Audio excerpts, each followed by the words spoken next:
Hey everybody, I'm Jamie Poisson.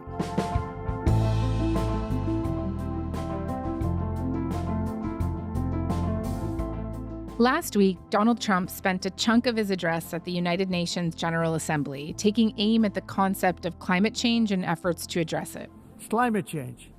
Because if it goes higher or lower, whatever the hell happens, there's climate change.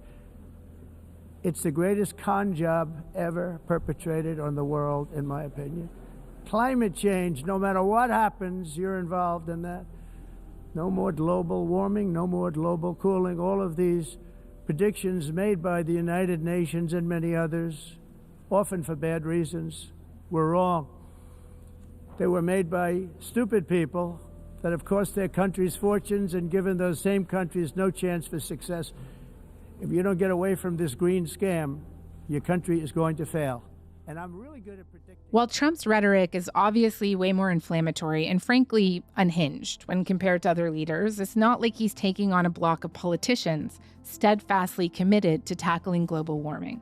David Wallace Wells, author of The Uninhabitable Earth and friend of the show, recently wrote a feature for the New York Times detailing the ways much of the world has turned away from climate politics and how the era of the Paris Agreement, which was signed 10 years ago, may be coming to an end. In it, he cites energy analyst Nat Bullard, who observed that between 2019 and 2021, governments around the world added more than 300 climate adaptation and mitigation policies each year.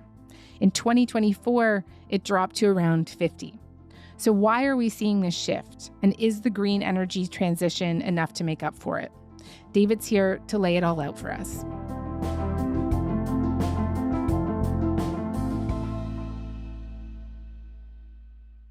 David, hey, it's great to have you back on the show. Great to be here. Thanks for having me. So as I mentioned in the intro there, almost 10 years ago, 195 countries signed a pledge that The Guardian at the time called the world's greatest diplomatic success. L'accord de Paris pour le climat est accepté. Barack Obama, who was president, said it was the best possible shot to save the one planet we've got. What exactly did the Paris Agreement set out to do? Well, the short version is that it set out to save the world from catastrophic warming. It committed all of those nations, every country in the UN, to limiting global temperature rise to less than 2 degrees Celsius above the pre-industrial average, and to try to get it as close to 1.5 degrees above the pre-industrial average as was possible. Now, if you've heard about those temperature limits, you've probably heard that there's a really big difference between them. The UN published a big report in 2018 sketching out exactly that difference, how much of a different world it would be at 1.5 degrees versus 2 degrees. And probably a lot of what you may have heard, whenever that was, 7 years ago now, that may have given you a sense of the apocalyptic future for the planet actually came out of that report, which is to say, the difference, 2 degrees was so much worse than 1.5 that when you read about it in your newspaper, listened to news about it on the radio, or watched a TV news report about it, it made it seem like those gaps were really enormous, and that it was absolutely critical that we stay as close to 1.5 as possible and avoid that 2-degree future. Now we are 10 years later, and we've actually already had a couple of years north of 1.5 degrees. We haven't passed it in the long-term average, but on a year-by-year basis, we're already above 1.5. And it seems almost impossible for us to avoid 2 degrees, which means in this period of time, this 10-year period, there was at first a huge awakening of climate protest and climate politics, but we're still kind of racing past the targets that we set for ourselves 10 years ago. And I think as a result, have to judge that agreement as, at least in some profound ways, some important ways, a failure. I know it's supposed to be legally binding, the agreement, right? But in reality, how enforceable has that been? Yeah, I mean, it depends on what you mean by legally binding. It is a document that all these countries signed onto, like a treaty, like any other. But there was no enforcement mechanism built into it, and there was no talk even at the time of building up any enforcement mechanism. You've heard sometimes in the years since conversations, some world leaders floating the possibility of, something like climate sanctions being imposed on countries that were laggards, but that was never a part of the agreement, and probably the fact that it wasn't a part of the agreement was one reason it got passed in the first place.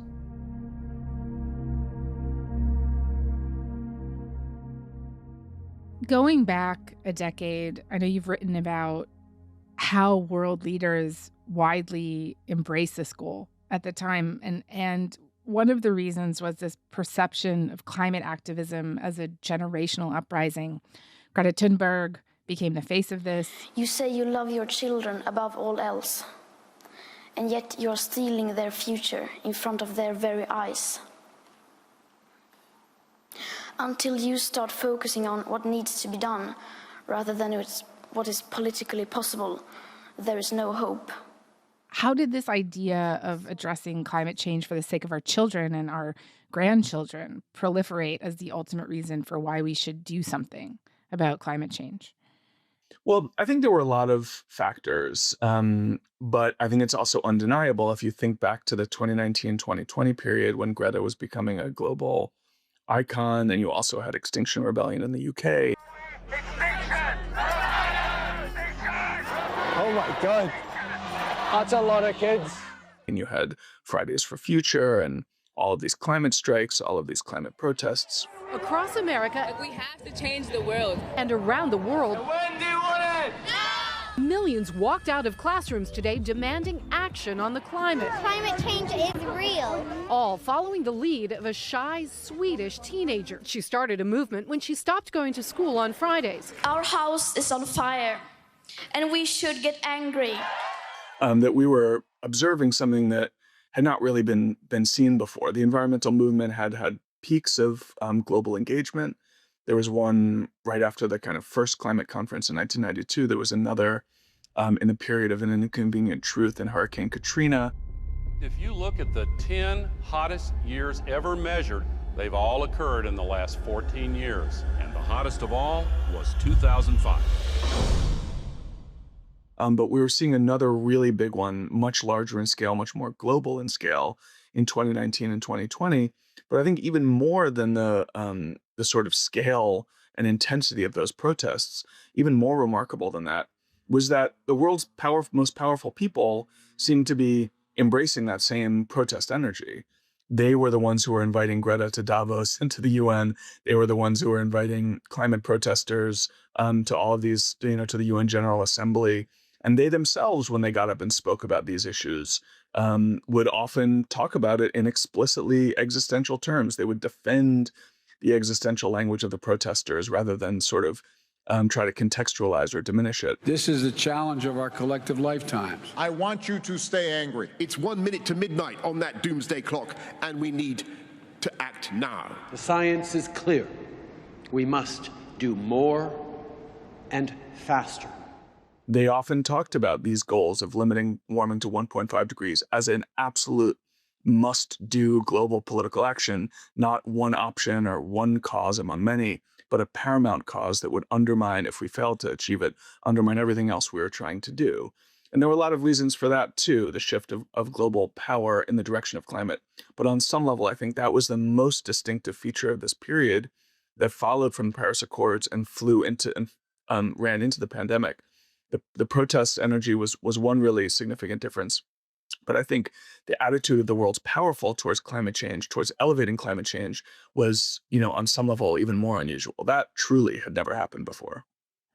Yeah, in your piece, you also write about how this was a pre-Brexit world and how we were politically at this kind of more opportune time with the war on terror far behind us, right? Can you just elaborate on that a little bit more? Yeah, I think one of the things that reflecting on the Paris Agreement, I think brings you to is a real, at least brings me to, is a real lamentation for an era of global politics that we have left behind and which was built on the promise of future collaboration, cooperation, mutual obligation, global solidarity, a future that seemed to promise much less poverty and possibly no poverty around the world, much more integration of all the world's people, and a much more profound and deep sense that we were all in this together as 8 or 10 billion people on this one planet. It wasn't just the Paris Agreement. We had the UN had the Millennium Development Goals, which it had passed in the year 2000. They were the smashing success. Extreme poverty had fallen like 70%. And they followed that up with a whole new set of goals, which were called the Sustainable Development Goals, which, as I alluded to a second ago, tried to or hoped to bring about the end of extreme poverty globally, along with all of these other really ambitious measures for, kind of equaling the global playing field. And 10 years later, we've made progress on almost none of those targets. And the geopolitical landscape that gave rise to them has been really, damaged and deranged beyond recognition. 2015, when the Paris Agreement was signed, people talked about a world that was run by what they called the G2, the group of two, the US and China, that this would be a partnership between the world's two great powers, tackling the world's great threats like climate change. And now here we are 10 years later in a kind of inarguable Cold War. There are many other aspects like this that you could look at in our geopolitics. We've had a resurgence of war, with Ukraine, with Gaza, with a huge amount of unrest across the Sahel. We've had more terrorism, even though people in places like the US don't often see it. Globally, that's been the case. Hunger is on the rise. Famine is on the rise. We are in a period of backsliding, and the basic, kind of philosophical, social commitment that seemed to undergird this moment of great optimism and produce the possibility of something like the Paris Agreement, it now feels, to me at least, like a relic of the past, which we're not going to recover really anytime soon, much to my own regret.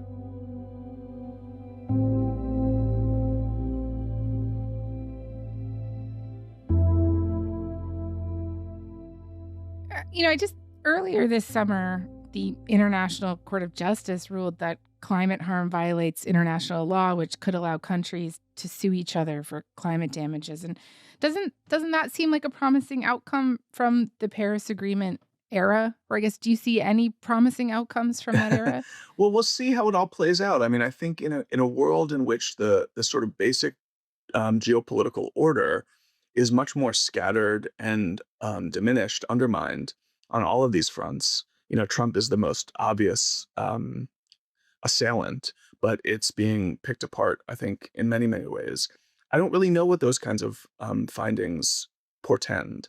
When I think about the way that, the international community has consolidated a position on Israel's conduct in Gaza without real consequence for Israel on the world stage, I think that's probably a better model for how we'll be dealing with climate action or inaction going forward.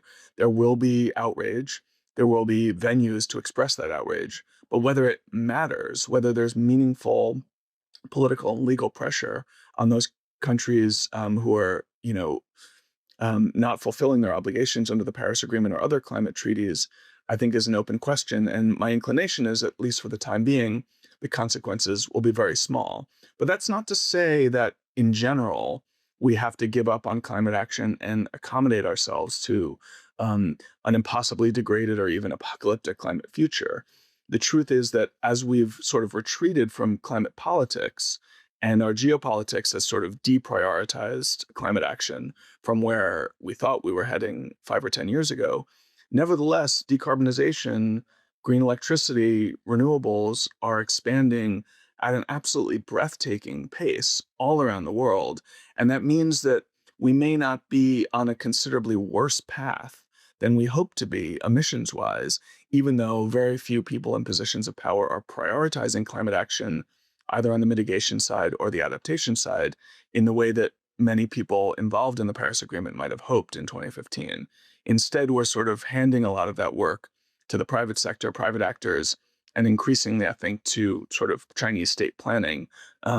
Whether we can count on that continuing and how livable a future it brings us, it's another open question. But it's not to say that there's no movement on climate action at all. It's just that it's taking a different form without some of these commitments to, mutual solidarity that we thought undergirded the whole project not that long ago.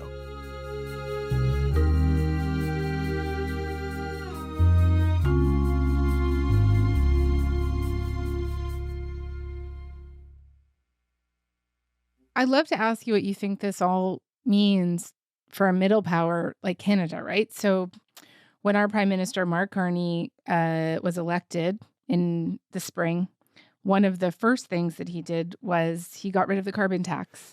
We will be eliminating the Canada fuel charge, the consumer fuel charge, immediately.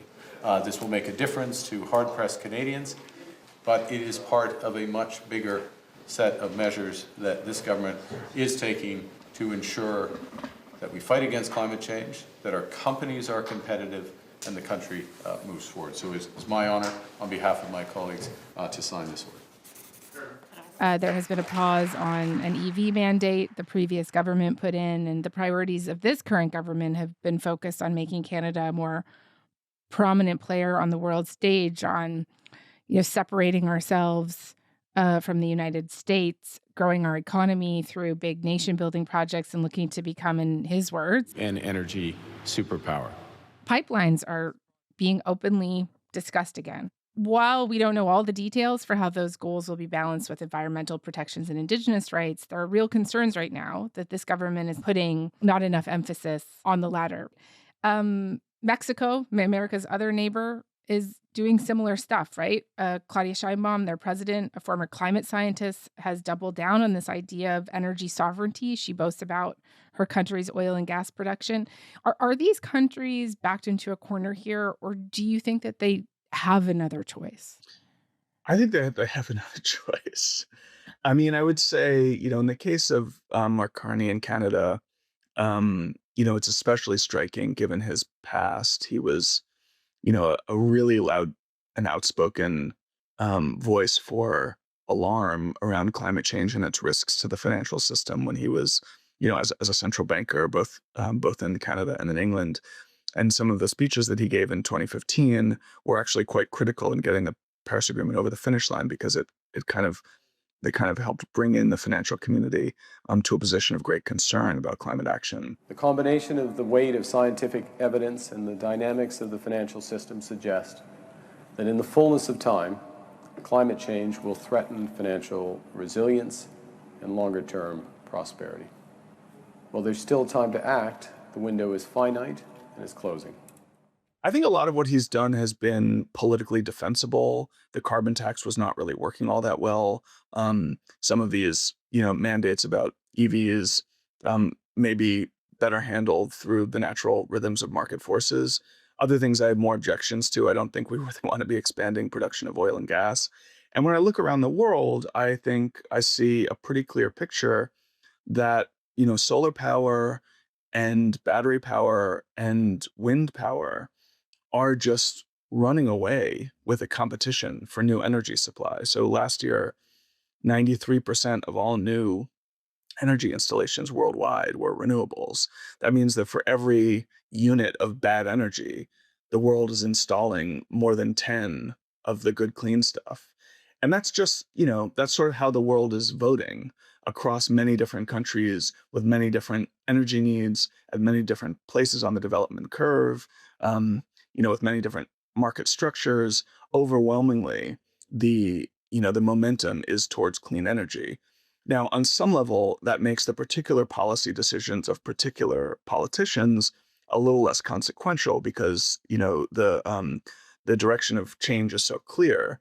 On the other hand, if we're in a situation as we are now, where we're basically using renewables to add to our total energy capacity as opposed to displacing our dirty energy sources, then we're not actually making any progress on emissions. And that's where I think, the loss of climate politics globally, but maybe most vividly in the case of countries like Canada and Mexico, is really most profound.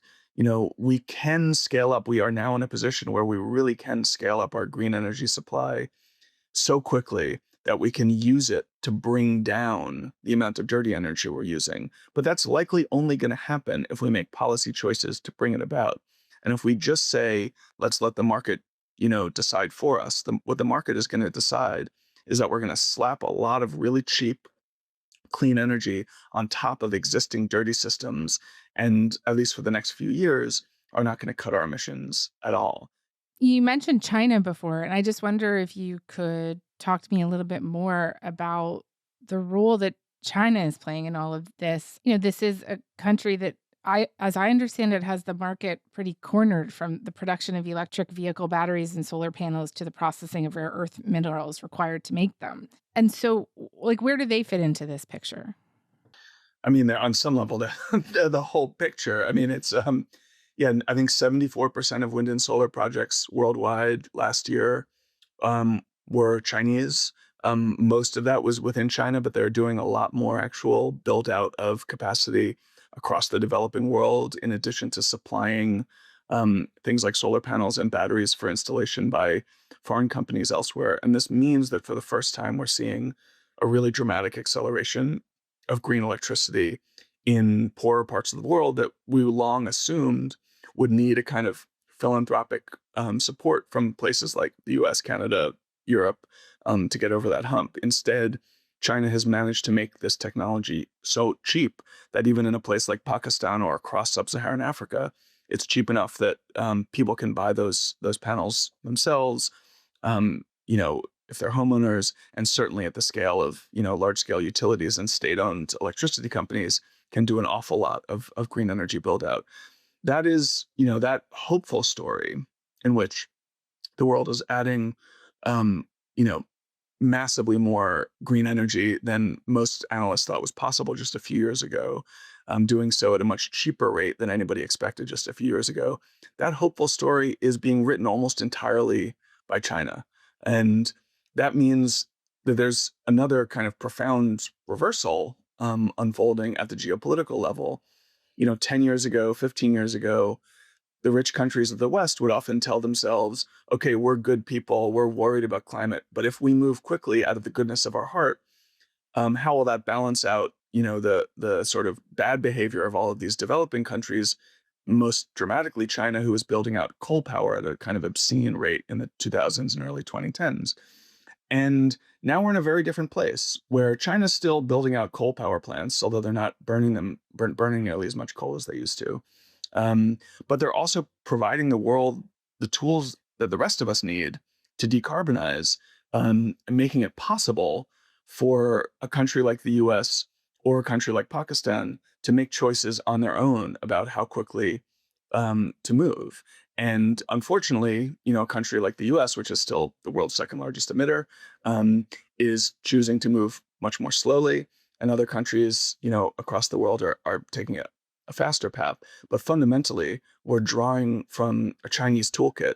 And that toolkit has been made available to us because of Chinese policy, which has been directed not narrowly at cutting carbon emissions, but more broadly at building out green energy technology, because they believe it is the infrastructure of the future and that there's an advantage for them in cornering that market, which is what has happened not just because of how fast they've moved, but how slow the rest of us have moved.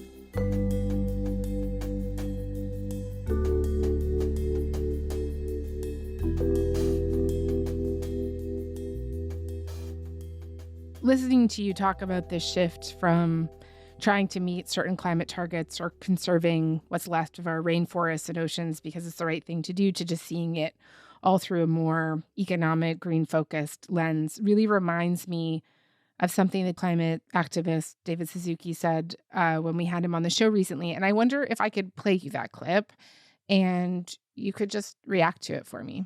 For most of human existence, we knew we were embedded in nature and dependent on it. But now most of us live in big cities where our primary focus is on our jobs. We need a job to buy the things that we need. And so the economy assumes this high position, and nature, we think, oh, nature's out there in parks and so on. We never think if we don't have air for 3 to 4 minutes, we're dead. If we have to breathe polluted air perpetually, we're sick. And yet we use air, this most important sacred gift from nature, as a garbage can. And we won't pay a cent. Damn it all, I will not pay a carbon tax to use air as a garbage can for our fossil fuel emissions. David, any final thoughts there? First, I would just underscore and underline everything he said. I'm a lifelong admirer of his, and he put it probably more pointedly and more sharply than I might, I would just say there's another aspect to the same phenomenon, which is that, again, if we pull back in time to 2015 and think about where we were politically and geopolitically around climate then, it was really important that we were talking about a global challenge and addressing that global challenge globally.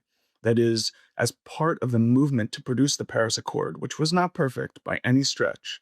Nevertheless, as part of that movement and as part of the agreement itself, there was a recognition of the obligation of someone like me, a relatively well-off person in a very rich country in the global north, to those living much more difficult lives in much more climate-ravaged places around the planet.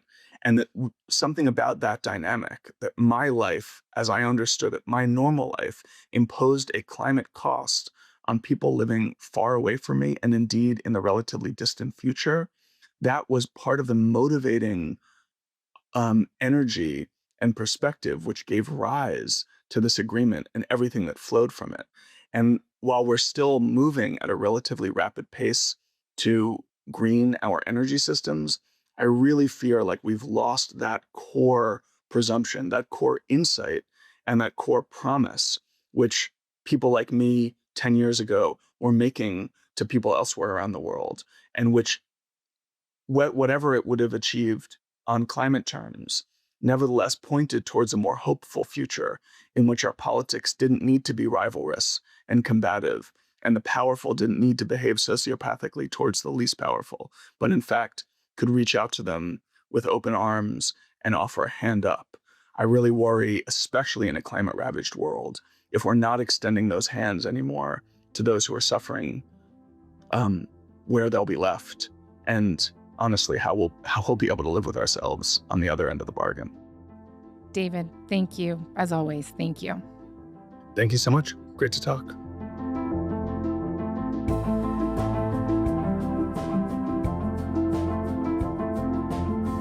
All right, that's all for today. I'm Jamie Poisson. Thanks so much for listening. Talk to you tomorrow.